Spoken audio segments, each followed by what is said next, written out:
and welcome to a very special episode of Frankly Speaking. And joining me tonight is a legal mind which probably has no parallel in India and today internationally recognized, carried the torch for India at the International Court of Justice with the Kulbhushan Yadav case. Thank you very much for joining me, Mr. Harish Salve.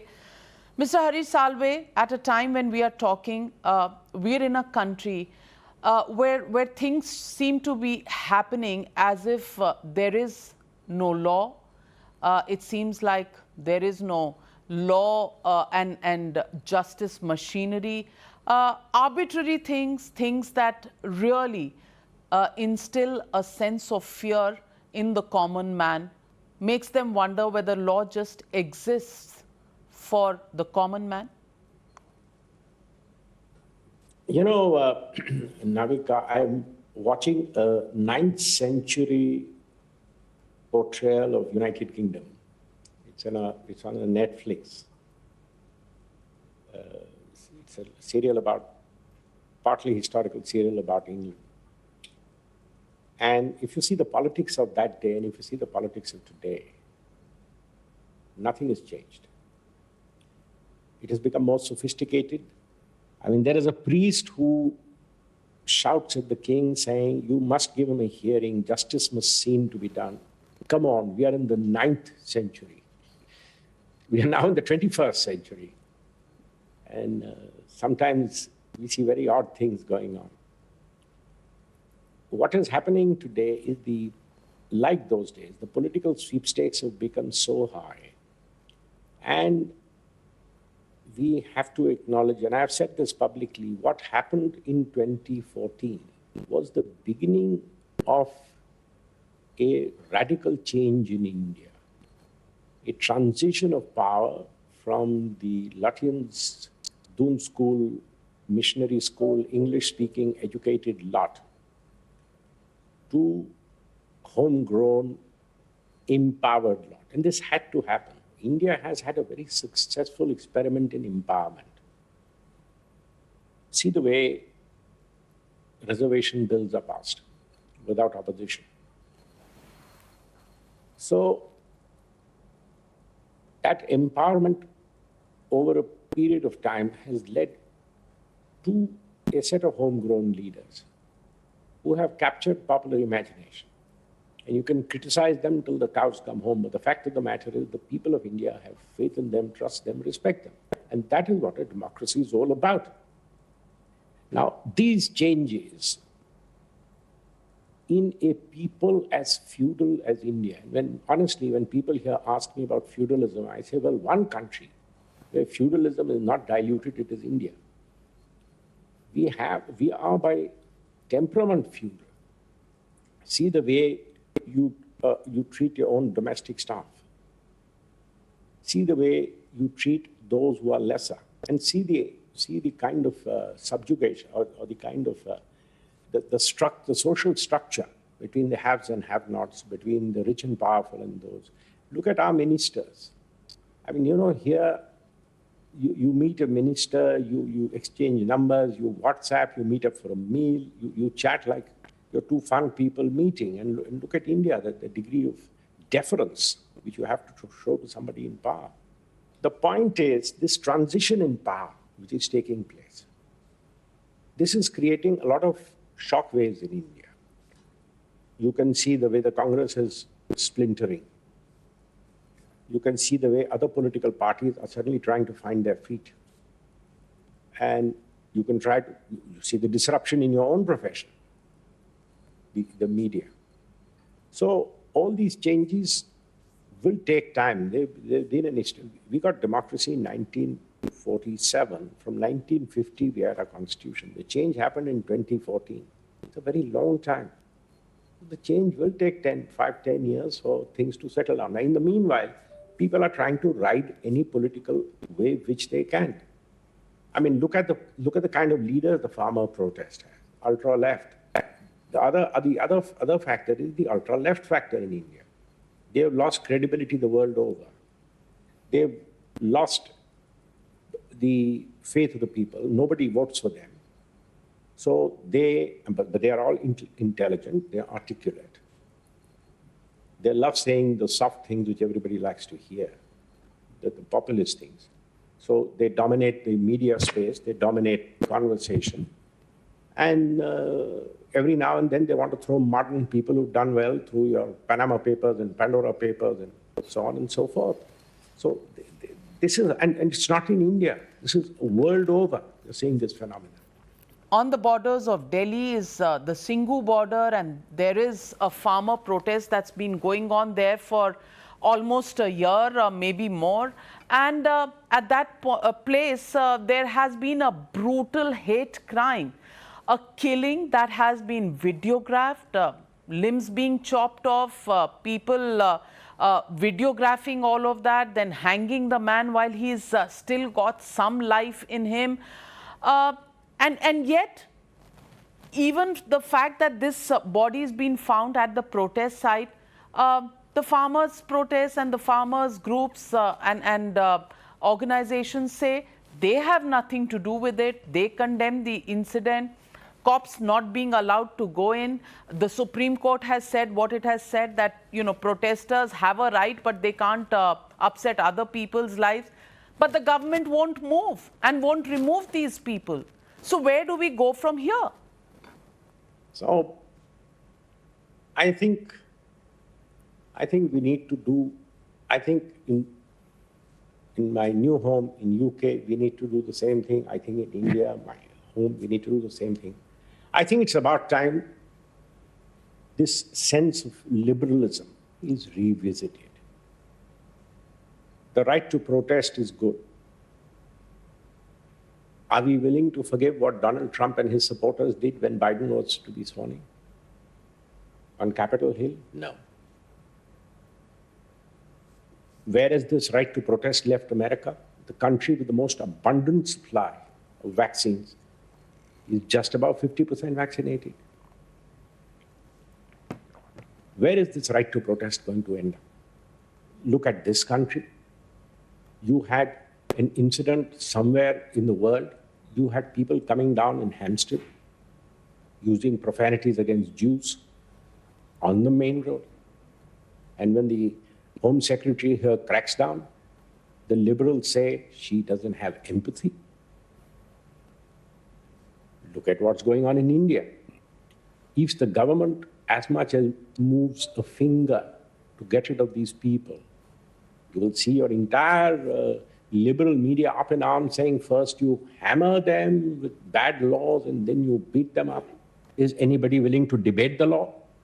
Is anybody willing to say, which section of the law are you against? No. What is the argument? It should have been sent to a select committee. Means buy time. So this is what is going on. You have misled people. I saw Prashant Bhushan's tweet on the Citizen Amendment Act and the rules made. He referred to non-existent rules and said, under that rule, this will happen, right? Now people believe him. Would somebody ask him, which rule are you talking about? A rule which is in somebody's head? It's an idea in somebody's head, most probably your head. So, you know, these kind of things are going on in India. So you created this whole huge big things, you misled farmers, and then today, because of this huge political space in the opposition, see, there is a huge political space and it's an empty ground. People are trying to become leaders to occupy that empty space. And whenever there is an empty space, you have trouble. But it's You a have joke. to fill up that empty The space. farmer protests are a joke simply because the Supreme Court in itself has kept and asked the government to keep it in abeyance. The government has kept it in abeyance.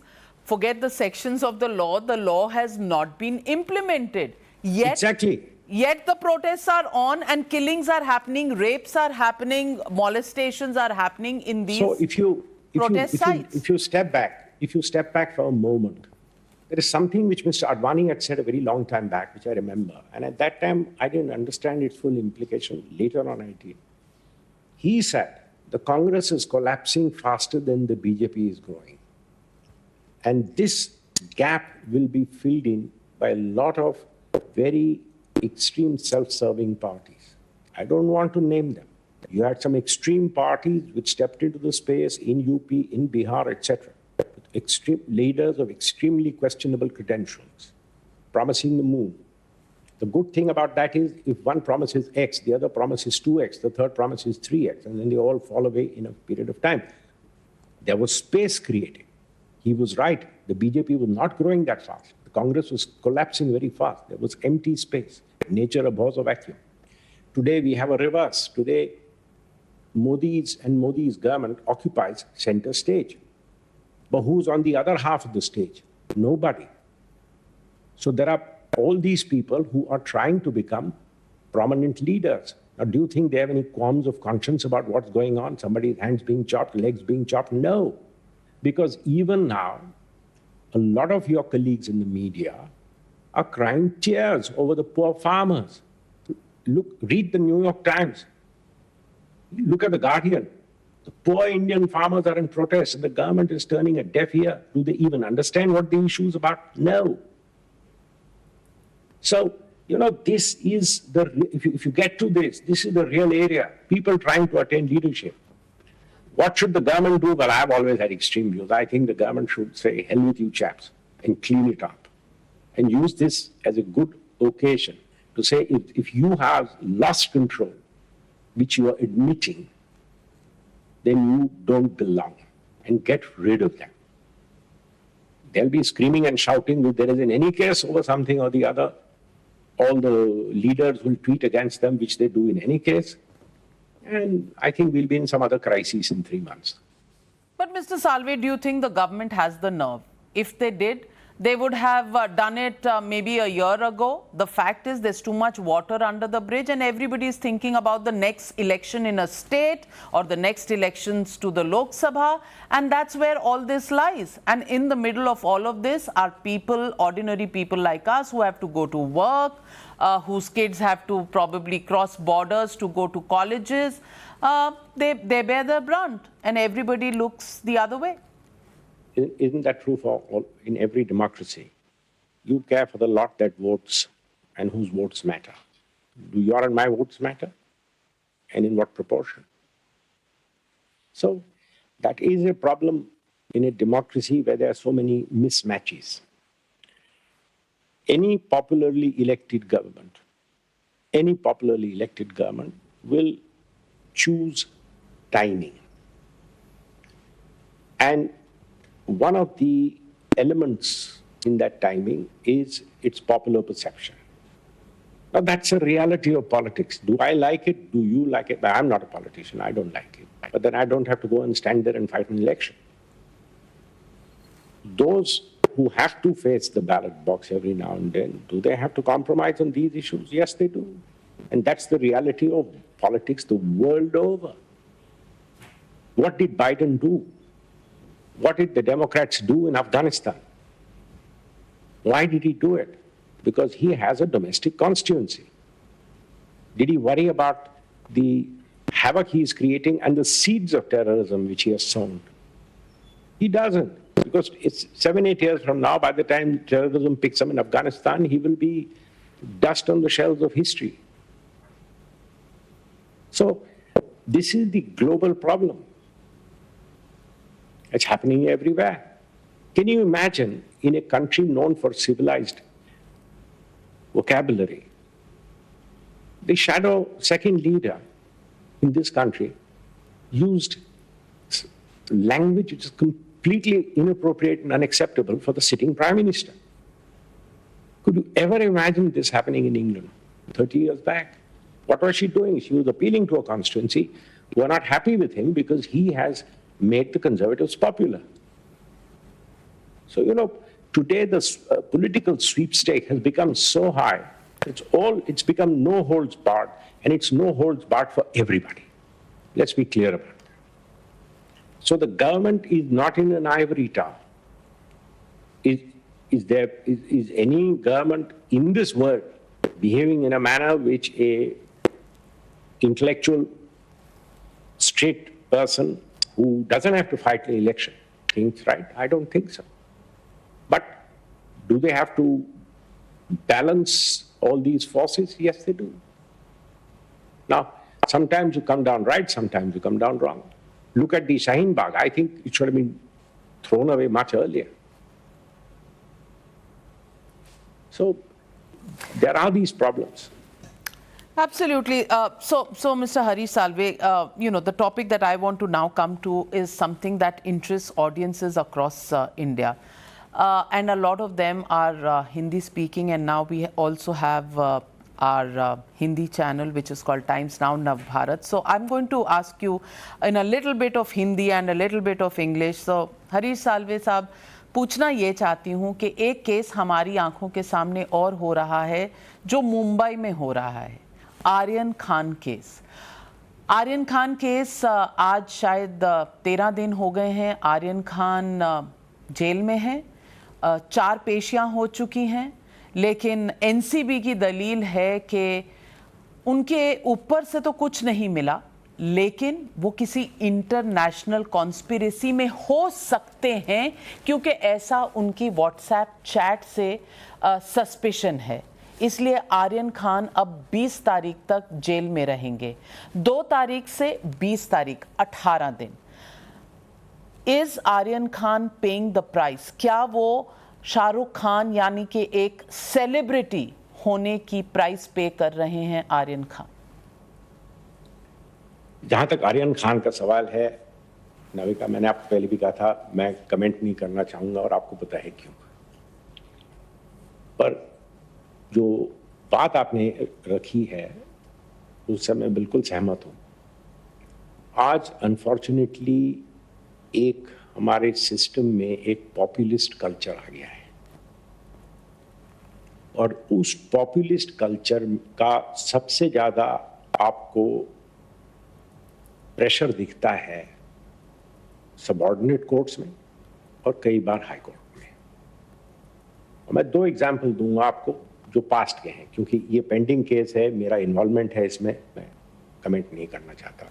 तो case चल रहा है court में। राणा कपूर 2 साल से jail में बैठे हैं, उस पर मैं कमेंट नहीं करूंगा क्योंकि वो ऑनगोइंग केस है। उनकी बेटी और बीवी के खिलाफ आरोप हैं कि भाई पैसे जो खिलाफ एलिगेशन यह है कि राणा कपूर ने धवन के साथ मिलके उनको धवन को पैसे दिए और उसके आवाज में राणा कपूर को सॉफ्ट लोन्स मिले जो उसने अपनी बेटी और बीवी के नाम किए। ये 3 लेडीज के खिलाफ पुरानी चार्जशीट पड़ी है, उस पे वो केस आया, वो कोर्ट में गई, उनको उठा के जेल में डाल दिया। वो बच्ची जिसका 3 महीने का बच्चा है, जो ब्रेस्ट फीड कर रही है, उस बच्ची को जेल में डाल दिया और कहा कि नई चार्जशीट आई है। नई चार्जशीट का अगर आप पढ़ो तो आरोप क्या था कि राणा कपूर ने फोर्जरी भी की है, वो बच्ची की सिग्नेचर फोर्ज की है, तो उसकी सप्लीमेंट्री चार्जशीट, उसमें वो बच्ची को अंदर कर दिया। फिर सेशंस कोर्ट में बेल नहीं मिली, फिर हाई कोर्ट में बेल नहीं मिली, फिर उसके लिए सुप्रीम कोर्ट आना पड़ा। तो ये आप देख रही हैं क्या हो रहा है। हर मामले में आज एक परसेप्शन हो जाता है। एक तो आप लोग front page news, breaking news दिखाते हो तो सब जज इसको ये लगता है कि भाई ये नहीं दिखना चाहिए कि मैं किसी के दबाव में आ गया, किसी से दब गया। और इससे सबसे बड़ा जो इसमें मैं गलती मानता हूं, सबसे बड़ी ये गलत मैसेज कहां से चला है, ये सुप्रीम कोर्ट से गलत मैसेज गया है। और ये कब मैसेज गया है? जब 2G के लोगों को बेल नहीं मिली। आप देख लो, एक आदमी एक्विट हुआ है उसमें, और जबरदस्ती 6-6 महीने, 8-8 महीने लोगों को जेल में रखा गया। तो तब से ये मैसेज गया है कि इकोनॉमिक क्राइम हो, ठूस लो अंदर, बड़ा आदमी हो, ठूस लो अंदर, मत छोड़ो। क्योंकि छोड़ोगे तो गरीब आदमी को लगेगा कि बड़े आदमी के लिए कानून नहीं है। इसका मतलब यह है कुछ मिले ना मिले, एक्टर का बेटा है अंदर, एक्टर है अंदर, बड़ा जर्नलिस्ट है अंदर, पैसे वाला आदमी है अंदर। तो ये जो एक हमारे देश में आ गया है ना, ये एक sense of cleaning up the system. हर जज सोचता है कि मैं अन्ना हजारे हूं, मेरा काम यह है कि जहां मुझे गंद दिखी उसको साफ करना चाहिए। लेकिन साल्वे साहब, मैं इस पर एक दलील ये भी दूंगी कि अति बहुत सालों इस देश में ये भी हुई कि बड़े बड़े लोग लूटते भी रहे और सिस्टम को खेलते भी रहे। शायद ये स्टेज आनी अनिवार्य हो गई थी, जरूरी हो गई थी, क्योंकि ये वही देश है जहां से माल्या भाग गया, नीरव मोदी भाग गया, एजेंसीज ने कभी कोई केस प्रूव ही नहीं किया, कन्विक्शन रेट बहुत लो है और आम आदमी पकड़ा जाता है, जेल में रहता है, कोई आंसू नहीं बहाता है। लेकिन बड़ा आदमी पकड़ा जाता है तो एक एग्जाम्पल सेट होता है। दोनों पहलू हैं, दोनों पहलू हैं साथ। नहीं, बिल्कुल सही कह रहे हो आप नाविका। एक्सेस टू जस्टिस, अगर आप मुझे कहो इंडिया में गलती क्या है, तो ये नहीं कि बड़े आदमी को बेल मिलती है, इंडिया में गलती ये है कि छोटे आदमी को बेल नहीं मिलती। अब इसका सॉल्यूशन क्या है? इसका सॉल्यूशन ये है, आप जो बजट है एक्सेस फॉर जस्टिस का, उसको बढ़ाइए। यूके का आप एक्सेस टू जस्टिस का बजट देखिए, मिलियंस ऑफ पाउंड्स वकीलों को दिए जाते हैं फ्री में अपियर होने के लिए, जो कन्विक्ट होते हैं। जो आपने बात की वो 100% सही है। ये परसेप्शन क्यों है? आपने कहा ना कि गरीब आदमी को तो बेल नहीं मिलती, उस पे देखिए ना, उस पे ध्यान दीजिए। एक आदमी जिसने चोरी की उसको 3 साल जेल में क्यों, किसने छोड़ दिया? क्यों उसको लीगल सर्विसेज नहीं मिली? उसको हम कैसे ठीक करेंगे? आप आज कपूर लेडीज को अंदर डाल के, वो गरीब आदमी अभी भी जेल में सड़ रहा है। आर्यन खान अगर जेल में बैठा है तो वो गरीब आदमी को, उससे कोई, अगर आप उसके बगल में जो बेचारा आप बैठा हुआ है छोटी चोरी के लिए 6 महीने से साल भर से, जिसको बेल नहीं मिल रही, उसको, उससे कोई शांति नहीं मिलेगी कि आर्यन खान भी यहां बैठा है। उसको शांति तब मिलेगी जब कहो कि तुम्हारे लिए एक अच्छा वकील सरकार ने किया है, जो तुम्हारा केस पढ़ के आके कस के बहस करेगा। तो एक्सेस टू जस्टिस बढ़ाना सॉल्यूशन है कि ये फ्रेंच रेवोल्यूशन है, of with their heads. French revolution चल रहा है हमारे देश में, ऑफ विद देयर हेड्स, उसको एनार्की कहते हैं। लॉ, रूल ऑफ लॉ की अगर आप बात करें, रूल ऑफ लॉ का ये है, अगर आपका जस्टिस सिस्टम गड़बड़ है तो जस्टिस सिस्टम को ठीक करिए। ये नहीं कि जस्टिस सिस्टम खराब है तो ये दिखाइए कि सभी के लिए खराब हो गया है। लेकिन हरीश साल्वे साहब, मुद्दा ये भी है कि आम आदमी कहां अफोर्ड कर पाएगा आप जैसे वकीलों को? क्यों अफोर्ड करना चाहिए? सरकार भरेगा हमारा खर्चा। इस देश में कैसे होता है, टॉप चूसीज अपीयर होते हैं इस देश में लोगों के पास खाने के लिए पैसे नहीं है, फूड सरकार भरती है, इंडेक्स सरकार हमसे ही टैक्स। कितना बजट चाहिए आपको नविका? आपको पता है लीगल एड के लिए 100 करोड़ 200 करोड़, उतना नहीं है अपने देश में। हम कहते हैं $1 ट्रिलियन इकोनॉमी हो गया है। 20 मिलियन, 25 मिलियन, $50 मिलियन नहीं है हमारे पास, और नहीं है तो सिगरेट और बीड़ी पे 0.01% सेस लगा दो, जस्टिस सेस। 1000 करोड़ साल का आ जाएगा आपके पास। हमारे पास जजेस भी नहीं है, वैकेंसीज इतनी है। क्यों है? Pendency of cases. नहीं, मैं बता रहा हूं क्यों जजेस हैं। आप जरा इसके अंदर जाइए ना, आप you do such wonderful work, मैं सच में कह रहा हूं। आप जाके देखिए, एडवर्टीजमेंट निकलती है, आज का जमाना ये आ गया, एडवर्टीजमेंट निकलती है, तो उस एडवर्टीजमेंट में आधे से ज्यादा लोग रिस्पॉन्ड नहीं करते, क्योंकि सैलरीज इतनी कम हो गई हैं। बहुत कम जजेस हैं जो ये सोचते हैं चलो देश के लिए हमको कुछ करना है। सब महात्मा गांधी के माइंडसेट वाले नहीं होते। आप एक अच्छी सैलरी दीजिए ना, ये नहीं कहता कि एक बड़े वकील के कमाई के बराबर दे सको, किसी देश में नहीं है, तो कम से कम एक जज अच्छे घर में रह सके, अच्छी तरीके से रह सके, मिडिल क्लास लाइफ रह सके, उतना तो दीजिए आप उसको। और अगर वो देना, अगर आप नहीं देंगे, अच्छा उसका बजट कितना है? मुझे याद है बहुत साल पहले, और ये कैसे हमारी सरकार के जो लोग हैं, not at the ministerial level, नीचे के लेवल, एक बार, बहुत साल हो गए तो मैं risk of violating official secrets act आपको बताऊंगा। एक मीटिंग में, कैबिनेट मीटिंग में मुझे बुलाया गया, जब ये सुप्रीम कोर्ट ने आदेश दिया था कि जजेस बढ़ाइए, और वो फाइनेंस मिनिस्ट्री वालों ने उठा के बोल दिया 12,000 करोड़ का बजट है। कैसा कहा कि अगर दिल्ली हाईकोर्ट का आज कॉस्ट क्या है बिल्डिंग का, तो आज दिल्ली हाईकोर्ट के बिल्डिंग का कॉस्ट 200 करोड़ है, उसको डिवाइड करो 10 जजेस 20 जजेस से, तो पर जज बिल्डिंग कॉस्ट कितना आता है? 50 करोड़। उन्होंने कहा हम 10 जज और बढ़ाएंगे तो 500 करोड़ और लगेंगे। अरे भैया 10 जज और बढ़ाओगे तो 10 कमरे और लगेंगे ना आपको, नहीं है क्या आपके पास? एक फ्लोर अगर डालना पड़ा आपको दिल्ली हाईकोर्ट में तो उसका 500 करोड़ का खर्चा है क्या? तो वो क्या करते हैं, क्या उन्होंने कैलकुलेशन किया, total judiciary by number of जजेस कर दिया और उसको 30% से बढ़ा दिया, जैसे कि हर जज के लिए नई बिल्डिंग बनेगी। तो अब वैसा अगर आप बजट बनाओगे तो भाई 10,000 करोड़ का बजट बन गया, वरना अगर आप सैलरीज का बनाओगे तो 100 करोड़ में निप जाएगी। तो एक ये वेस्टेड इंटरेस्ट है कि भाई रिसोर्सेज जहां कम है। और सच बात बताऊं, जब तक administration of justice electoral priority नहीं बन जाता, जब तक एक सरकार में जो इलेक्शन लड़ता है उनको ये नहीं लगेगा कि अगर हमने जजेस की और जस्टिस डिलीवरी की इंप्रूवमेंट नहीं की तो हम इलेक्शन हारेंगे, तब तक ये नहीं होने वाला। मोदी जी ने आज सबको क्या कॉन्सेंट्रेट किया, क्यों लोग जीत गए? अभी गरीब आदमी के घर के ऊपर छत आ गई, गरीब आदमी को गैस मिल गई, गरीब आदमी को बिजली मिल गई, गरीब आदमी को पानी मिल गया, उनके सड़क, उनके गांव तक रास्ता पहुंच गया। अब एक और चीज बनाओ ना, गरीब आदमी को जस्टिस भी मिलना चाहिए। उस पर ध्यान देना चाहिए, ना कि ये कि जो 4-5 बड़े हमारे हाथ लग गए उनको ठूस दो और रोज ताली बजाओ के देखो हमने एक बड़े आदमी को अंदर कर। लेकिन कल कोर्ट में दलील ये थी कि महात्मा गांधी के देश में, और ये एनसीबी के लॉयर जो एएसजी सिंह थे उन्होंने दलील दी कि महात्मा गांधी के देश में क्या ड्रग्स होने चाहिए, तो क्या हमें ड्रग्स को नहीं ख़त्म कर देना चाहिए?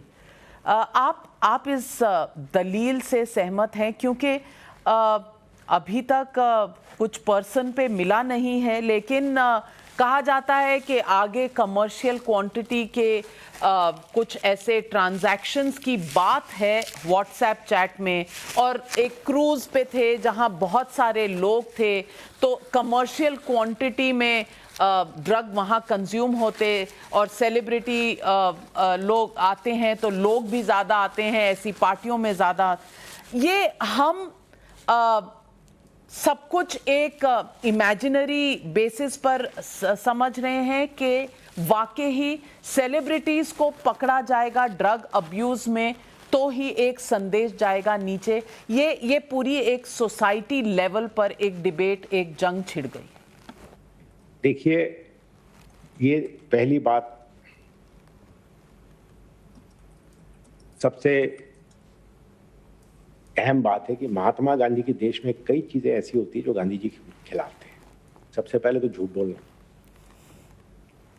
दूसरा एक इस किस्म की दलील पेश करना, यह महात्मा गांधी के उसूलों के खिलाफ है। तीसरा, ड्रग्स का प्रॉब्लम जो है, अव्वल तो इंडिया में ड्रग्स ट्राइबल एरिया में हमेशा रहे। मध्य प्रदेश में चरस और गांजा के ठेके ऑक्शन होते हैं, वहां से पैसे आते हैं। तो ये तो है, जिस स्टेट में वो बहस कर रहे हैं वहां सबसे लिबरल अल्कोहल की पॉलिसी है, और सही है। आप अगर अल्कोहल बंद करोगे तो it only goes from legitimate trade to illegal trade. दुनिया में आज एक बहुत बड़ी मूव है, और मैं सही है कि गलत है नहीं कह सकता क्योंकि मेरी को इतनी इसमें स्टडी और समझ नहीं है। बहुत बड़ा मूव है कि जहां तक वीड का सवाल है, जिसको कहते हैं, मुझे मालूम नहीं उसका हिंदी में क्या नाम है, उसको लीगलाइज कर देना चाहिए क्योंकि वो रिक्रिएशनल ड्रग है। जिस दिन आप लीगलाइज कर दोगे ये सब इलीगल बिजनेस बंद हो जाएगा। सही है गलत है मुझे नहीं मालूम।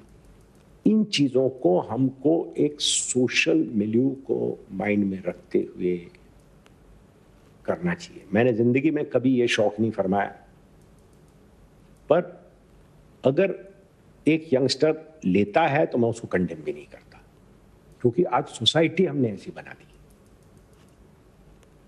ये किसी दिन और आप और मैं बहस करेंगे कि ये क्या हो गया है कि आज इंडियन बच्चे, बड़े यानी अमीर घर के बच्चे इंडिया में नहीं पढ़ पाते। ये नहीं कि इंडिया में पढ़ने नहीं चाहते, पर इंडिया में नहीं पढ़ पाते क्योंकि हमारे जो बेस्ट इंस्टीट्यूशंस हैं उनमें एडमिशन छोटे शहरों के बच्चे जो मेहनत करके आते हैं उनको मिल जाती है। और that's a debate for another day.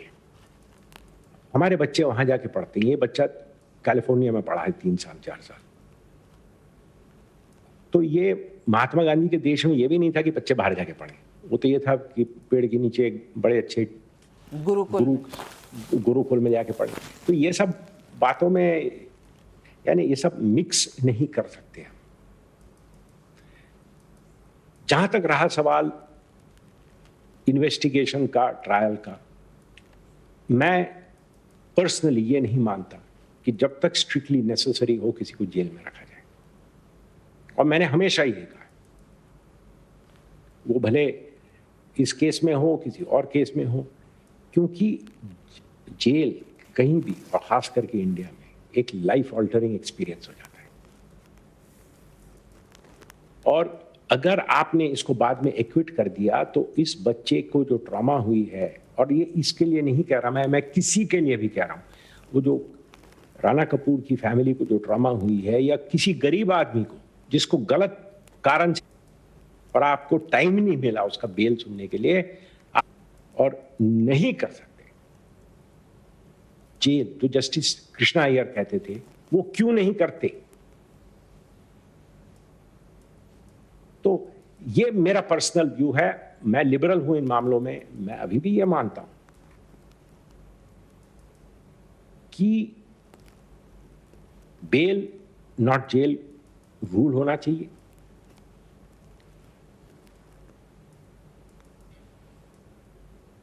और इस किस्म के जो एक ये इमोशनल पिच है कि जेल कि हमको ड्रग्स इरेडिकेट नहीं करने चाहिए, कि आप सड़क पे चले जाओ बम्बई में, किसको बेवकूफ़ बना रहे हो, सड़क पे चले जाओ बम्बई में, कितने यंगस्टर थे अच्छे घर के जो रिक्रिएशनल ड्रग्स नहीं लेते। तो ये सब आप मेरे को पूछो आज कि क्या मैं अपने दिल पे हाथ रख के कह सकता हूं कि मेरी 2 बेटियां हैं, बड़ी हो गई, अब तो खैर बड़ी हो गई, एक शादीशुदा है, एक काम कर रही है, किताब लिख रही है, उन्होंने अपने कॉलेज डेज में कभी वीड नहीं स्मोक किया। मैं नहीं कह सकता दिल पे हाथ रख के किया भी होगा नहीं किया होगा, मुझे क्या मालूम, बाहर पड़ी है इंडिया के। तो ये एक जो होलियर देन दाउ हम्बग है ना, ये छोड़ के एक रियलिटी पे आना चाहिए। आज जो इंडिया है, आज इंडिया एक तरफ से तो आप कहते हो ग्लोबल सुपर पावर है, दूसरी तरफ से आप उसको दिखाते हो कि आप 18th सेंचुरी के वैल्यूज में रहो। ये दोनों मिक्स नहीं होते। हमारे बच्चों में इतना वेस्टर्न कल्चर आया, हमारे बच्चे धोती पहन के घूमते हैं, जीन्स पहन के घूमते हैं। गांधी जी ने तो कभी जीन्स नहीं पहनी। तो ये एक कल्चरल चेंज जो आया है, ये इनएविटेबल है। हाँ, इसमें ड्रग्स को आप कड़क रवैया रखिए। अगर कमर्शियल क्वांटिटीज मिली, अगर आपको शक है कि कोई सप्लायर है, उसको आप जेल में डालिए and make sure you throw away the key. तो उस पर कोई टू व्यूज नहीं है। ड्रग्स को एक सख्ती से करना है, पर एक ड्रग यूजर, एक यंग ड्रग यूजर जो सोशल प्रेशर में आके बच्चे करते हैं, मुझे नहीं मालूम आर्यन करता है नहीं करता है, मैं एक जनरल बात कर रहा हूं उसमें, और एक जो एक अपनी लाइवलीहुड के लिए, पैसे कमाने के लिए बच्चों को बिगाड़ता है, आप उनको क्या इक्वेट करोगे क्या?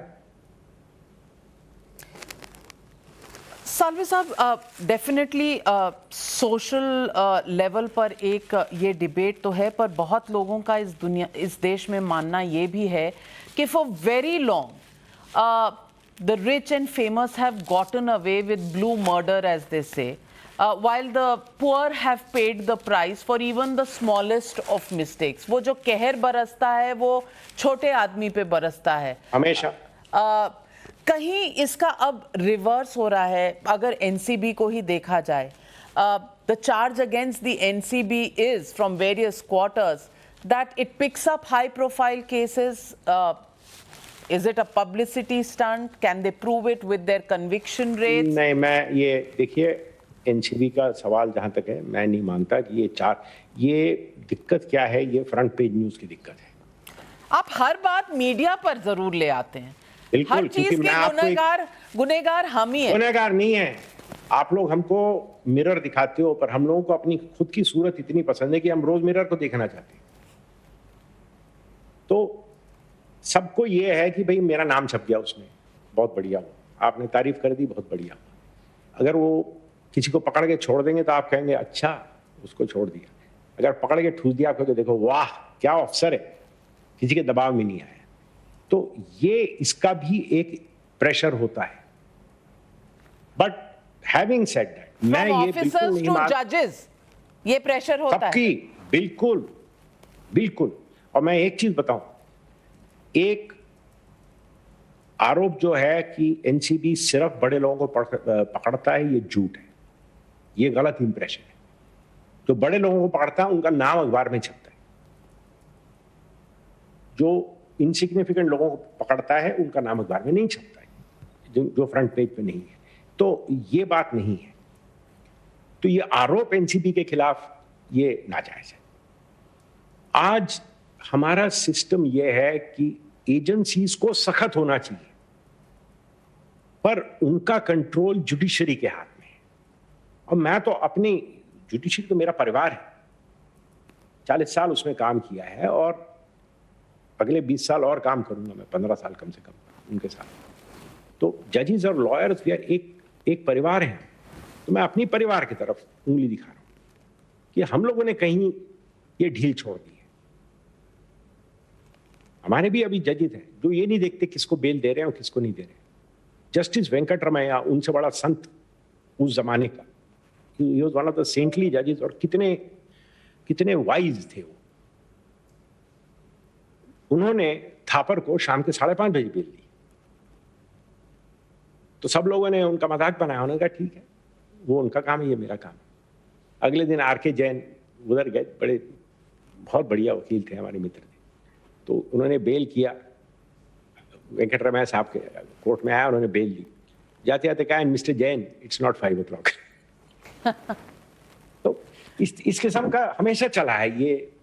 पर इसको इतना अपने ऊपर ले लेना और इससे फिर ये एक स्ट्रेस में रहना कि भाई मैं अगर ये ऐसा करूंगा तो ये क्या होगा, और ये एक जुडिशरी को एक मिशन पे चले जाना कि हमको सब गलत आदमियों को अंदर करना है, ये जुडिशरी का काम नहीं। तुम्हारा काम है, तो कुर्सी पे तुम बैठे हो, जो तुम्हारे सामने एविडेंस है उस पे केस बनता है, सख्ती दिखाओ, उस पे केस नहीं बनता है, खत्म करो। प्रिंसिपल क्या है? प्रिंसिपल जो सुप्रीम कोर्ट के जजमेंट में है वो लगाओ। ये नहीं कि दिल से अपने सोचो कि भाई ये कुछ ना कुछ तो होगा इसमें, वो जुडिशरी का काम नहीं है। तो बेल का, और ये पहली बार मैं क्रिटिसाइज नहीं कर रहा, और मैं अकेला नहीं हूं जो क्रिटिसाइज कर रहा। ये बेल नॉट जेल से हम जेल नॉट बेल पे कब ट्रांजिशन हुआ है? मुझे याद है भारद्वाज साहब ने एक बार ये क्रिटिसिज्म किया था, और लॉ मिनिस्टर थे। मेरी उनसे यही बहस हुई थी कि मैंने कहा आप लॉ मिनिस्टर हो, आप जजेस को क्यों क्रिटिसाइज कर रहे हो, कानून बदलो। तो ये जो माइंडसेट है, और यही मैं इस एंड में ये कहूंगा कि जब कोविड हो रहा था और गरीब लोगों को ज्यादा कोविड हो रहा था, तो सॉल्यूशन क्या था कि गरीब लोगों को वैक्सीनेशन दो या अमीर लोगों को कोविड पे एक्सपोज करके इंजेक्शन दो कोविड का, कि सबको। ये तो नहीं होता ना। Before I let you go, Mr. Hari Salve, I want to ask you, आजकल आप खुद सुर्खियों में भी रहते हैं, पैंडोरा पेपर्स के कॉन्टेक्स्ट में आपका भी नाम आया है। तो आजकल लोग आपसे पूछेंगे कि आप अमीरों की इसलिए इतनी हिमायत कर रहे हैं क्योंकि आप भी उनमें से एक हैं और आप सबको बचाना चाहते हैं। देखिए, मैं मेहनत करता हूँ। मैंने 2013 में मैं लंदन शिफ्ट हुआ, पहले एक फ्लैट खरीदा, वो टैक्स को डिस्क्लोज किया, फिर दूसरा फ्लैट खरीदा, वो इनकम टैक्स को डिस्क्लोज किया। उन्होंने मेरे से पूछा कि आपने ये फ्लैट खरीदा। वो इंटरेस्टिंग ये हो गया कि मैंने कतार इस्लामिक बैंक से लोन लिया, तो वो ब्याज नहीं लेते, इस्लामिक बैंक है, वो नफ़ा नुकसान का बिल पकड़ा देते हैं कि आपकी तरफ से हमने ये काम किया, आप यू ओव अस सो मच मनी। तो उससे टैक्स डिपार्टमेंट क्यूरियस हो गया कि सालो साहब ने कोई ट्रेडिंग शुरू कर दी लंदन में, तो उसका टर्नओवर क्या है, तो सब समझ आया। तो पूरा उन्होंने एग्जामिन किया, मामला बंद हो गया। और बीवीआई कंपनी में क्यों लिया? अरे भाई, बीवीआई कंपनी ने जो ओनर था उसने बनाया। अब आज मैं उसको बीवीआई कंपनी से निकालूंगा तो मुझे स्टैम्प ड्यूटी देनी पड़ेगी, तो मैं क्यों निकालूं? तो पड़ा हुआ है बीवीआई कंपनी में, पड़ा है। दूसरा फ्लैट जो नहीं था कंपनी में, वो मेरे नाम में।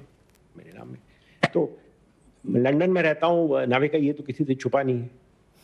तो लंदन में अगर मेरे पास घर है और वो घर 5 मिलियन पाउंड यानी 40-50 करोड़ का है, तो कोई बहुत बड़ी बात है क्या? इंडिया में मेरे बराबरी के वकील 50 करोड़ से तो ज़्यादा ही महंगे घर में रहते हैं।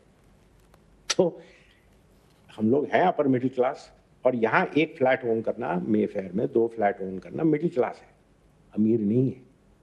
तो हाँ, हम लोग हैं, मेहनत करते हैं, मिडिल क्लास है। मेरे सुनने में ये आया है, ICJ वाले नाम बताते हैं किन इंडियंस का नाम आपको प्रिंट करना है, और वो आप प्रिंट करोगे। और आप मैं आपको एग्जाम्पल दूंगा, मेरी बात छोड़ दो, मैं तो छोटा आदमी हूँ, मेरा एक दिन नाम आया नहीं आया, मेरा कोई क्लाइंट नहीं भागने वाला ये पढ़ के कि पेंडोरा पेपर्स में मेरा नाम छपा। और इनकम टैक्स को तो मैंने सीधी CBDT चेयरमैन को चिट्ठी लिख दी, मैंने कहा साहब आप बन रहे हो, टाइम मत वेस्ट करना, ये सब कागज हैं आप देख लेना। पर एक और चीज आप ये समझ लो, 2 नाम मैं बताता हूँ। सचिन तेंदुलकर का क्यों नाम उछाला, क्या निकला उसमें? जब वो आपको कह रहा है भैया लर्म्स का पैसा है, मैंने दिया हुआ है, डिस्क्लोज किया हुआ, उसकी पर्सनल लाइफ छाप हो गया। मैंने उस दिन किरण मजमूदार से बात की, उसके हस्बैंड का नाम छाप दिया, वो फॉरेनर है, उसने एक ट्रस्ट बनाया अब्रॉड, किरण का कहीं नाम नहीं है। किरण ने मुझे ये बताया कि जब उसने बोला मैं मेरा नाम क्यों दे रहे हो, वो कहता है कि मॉरली तो आप ज्वाइंट है ना, हस्बैंड एंड वाइफ। तो Kiran is India self made top pharmaceutical entrepreneur who gains by defaming her.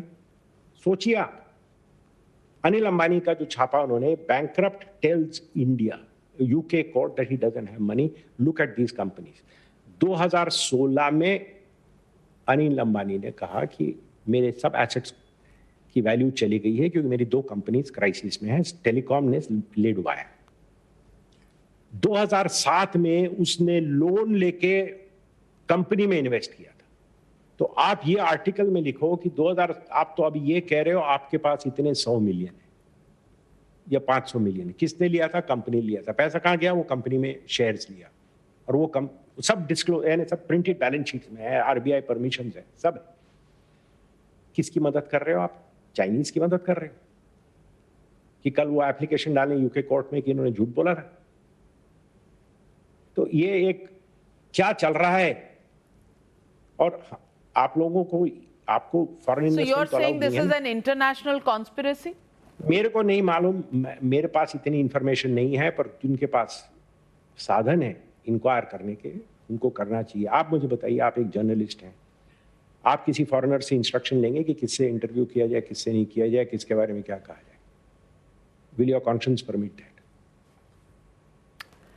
Important debate raised by Mr. Harish Salve, and it has far-reaching repercussions and impact on Indian businesses and Indians as a whole. Well, as always, Mr. Salve, pleasure speaking to you. हमेशा लगता है कि frankly speaking 1 घंटे का show है, लेकिन आपके साथ बात करने में समय कहीं कम पड़ गया. There's so much to speak to you about and so much to know from such a sharp legal mind. Thank you. Always a pleasure, Navika. Thank you very much for joining me on Frankly Speaking. Hope to see you soon in a courtroom arguing the best of cases. Thank you.